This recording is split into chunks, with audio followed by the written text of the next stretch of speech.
The 7 Last Plagues and the Righteous. The Great Time of Trouble, Part 2. The great time of trouble begins after probation's close. When Christ shall cease his work as mediator in man's behalf, then this time of trouble will begin. Then, the case of every soul will have been decided, and there will be no atoning blood to cleanse from sin. When Jesus leaves his position as man's intercessor before God, the solemn announcement is made, "He, that is unjust, let him be unjust still, and he, which is filthy, let him be filthy still, and he, that is righteous, let him be righteous still, and he, that is holy, let him be holy still." Revelation 22 verse 11. Then, the restraining Spirit of God is withdrawn from the earth. God's people are prepared for the trying hour before them. When the third angel's message closes, mercy no longer pleads for the guilty inhabitants of the earth. The people of God have accomplished their work.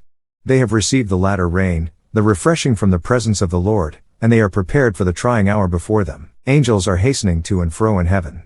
An angel returning from the earth announces that his work is done, the final test has been brought upon the world, and all who have proved themselves loyal to the divine precepts have received the seal of the living God. Then Jesus ceases his intercession in the sanctuary above. Christ has made the atonement for his people, and blotted out their sins. The number of his subjects is made up, the kingdom and dominion, and the greatness of the kingdom under the whole heaven, is about to be given to the heirs of salvation, and Jesus is to reign as King of kings, and Lord of lords. Terrible beyond comprehension.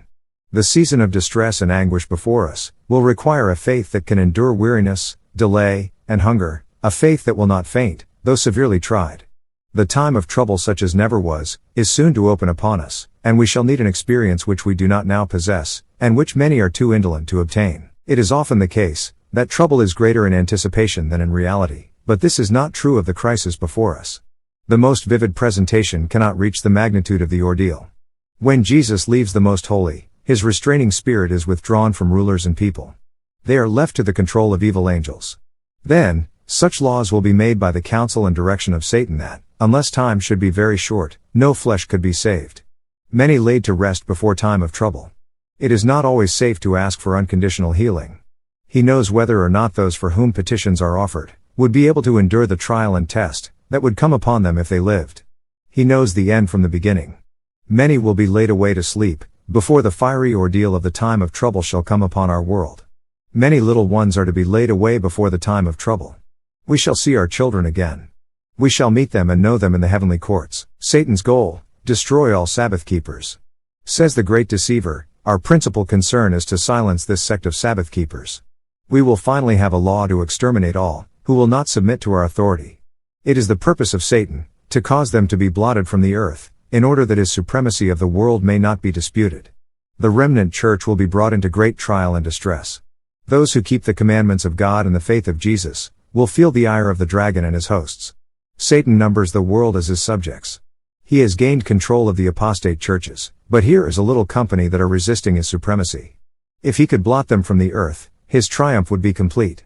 As he influenced the heathen nations to destroy Israel, so in the near future, he will stir up the wicked powers of earth to destroy the people of God. Arguments used against God's people. I saw that the 4 angels would hold the 4 winds until Jesus' work was done in the sanctuary, and then will come the 7 last plagues. These plagues enraged the wicked against the righteous. They thought that we had brought the judgments of God upon them, and that, if they could rid the earth of us, the plagues would then be stayed. When the angel of mercy folds her wings and departs, Satan will do the evil deeds he has long wished to do. Storm and tempest, war and bloodshed, in these things he delights, and thus he gathers in his harvest. And so, completely, will men be deceived by him, that they will declare that these calamities are the result of the desecration of the first day of the week. From the pulpits of the popular churches, will be heard the statement, that the world is being punished because Sunday is not honored as it should be. It will be urged, that the few who stand in opposition to an institution of the church and a law of the state, ought not to be tolerated, that it is better for them to suffer, than for whole nations to be thrown into confusion and lawlessness. The same argument 1800 years ago, was brought against Christ by the rulers of the people. This argument will appear conclusive. Death for all who do not honor Sunday. A decree went forth to slay the saints, which caused them to cry day and night for deliverance. As Nebuchadnezzar, the king of Babylon, issued a decree that all who would not bow down and worship this image should be killed, so a proclamation will be made, that all who will not reverence the Sunday institution, will be punished with imprisonment and death. Let all read carefully the 13th chapter of Revelation, for it concerns every human agent, great and small.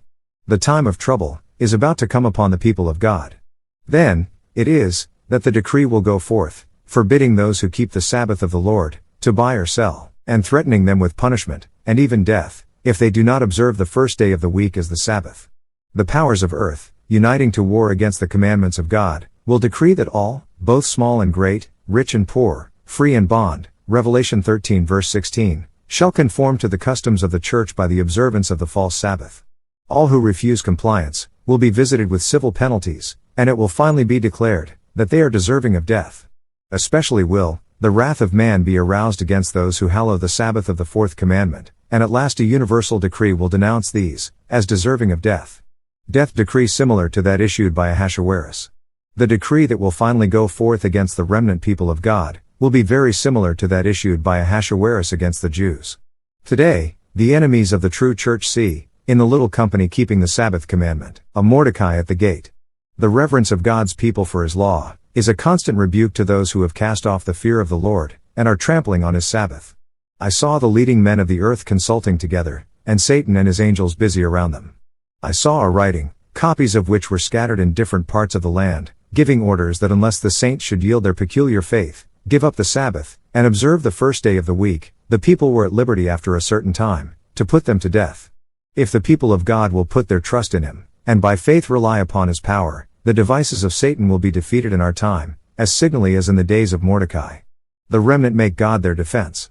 And at that time shall Michael stand up, the great prince, which standeth for the children of thy people, and there shall be a time of trouble, such as never was since there was a nation, even to that same time, and at that time, thy people shall be delivered, every one that shall be found written in the book.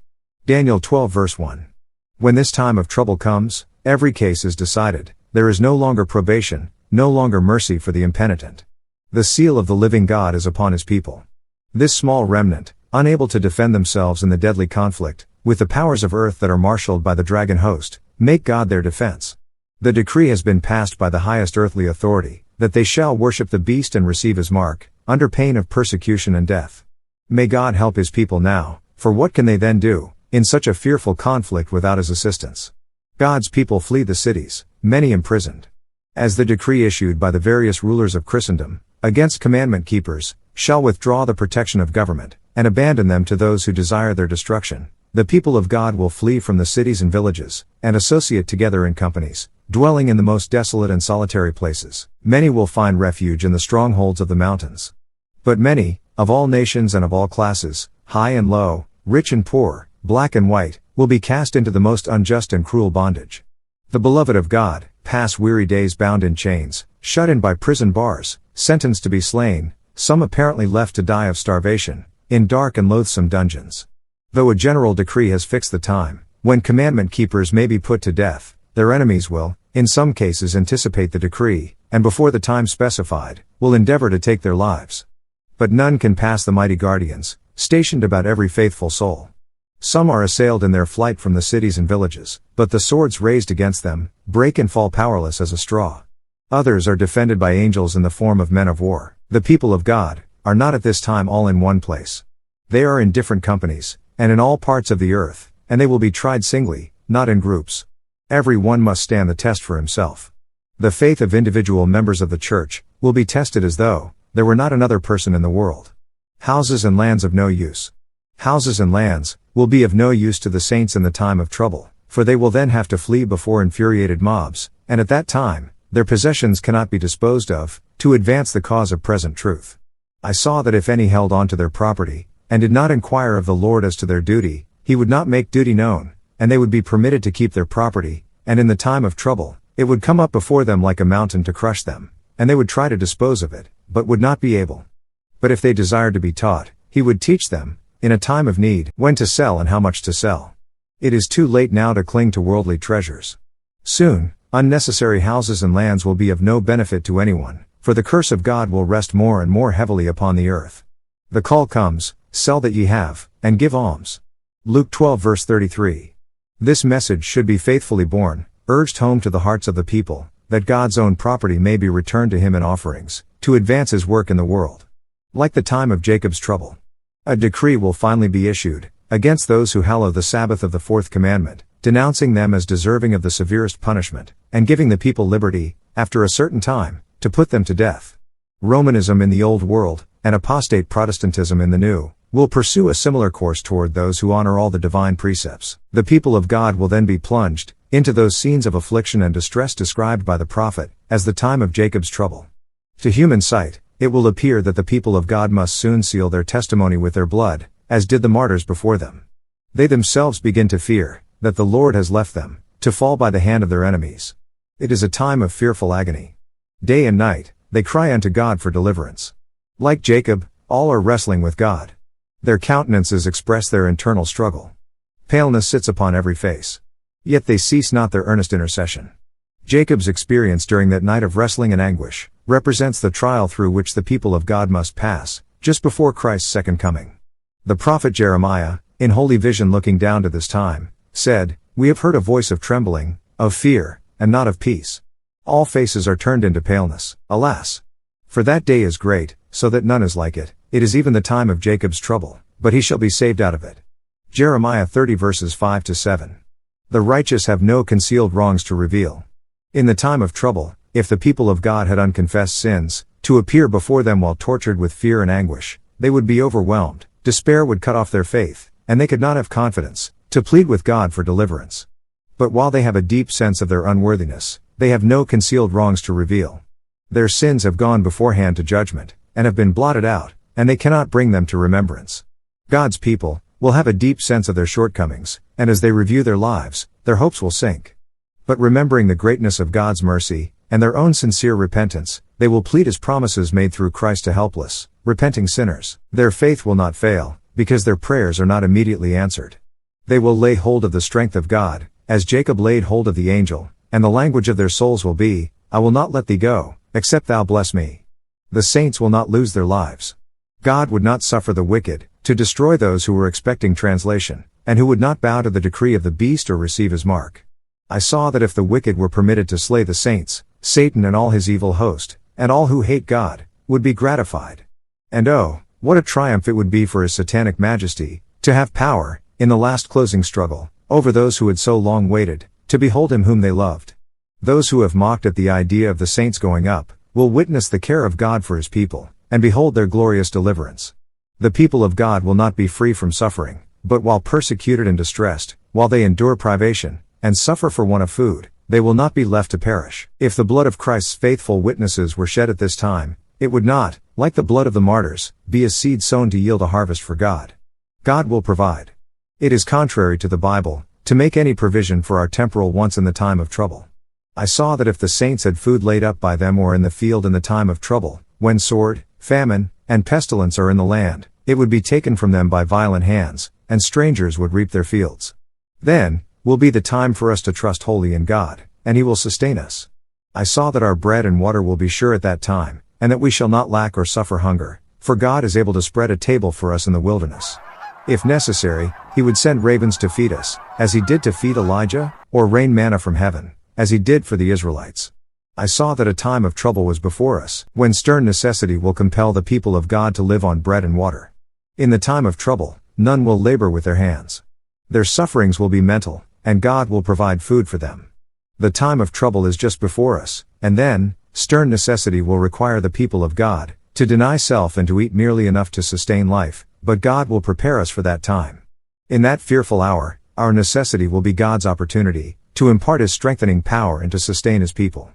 Bread and water is all that is promised to the remnant in the time of trouble. In the time of trouble, just before the coming of Christ, the righteous will be preserved through the ministration of heavenly angels. No intercessor, but constant communion with Christ. Christ has made the atonement for His people and blotted out their sins. The number of His subjects is made up. When He leaves the sanctuary, darkness covers the inhabitants of the earth. In that fearful time, the righteous must live in the sight of a holy God without an intercessor. Will the Lord forget His people in this trying hour? Though enemies may thrust them into prison, yet dungeon walls cannot cut off the communication between their souls and Christ.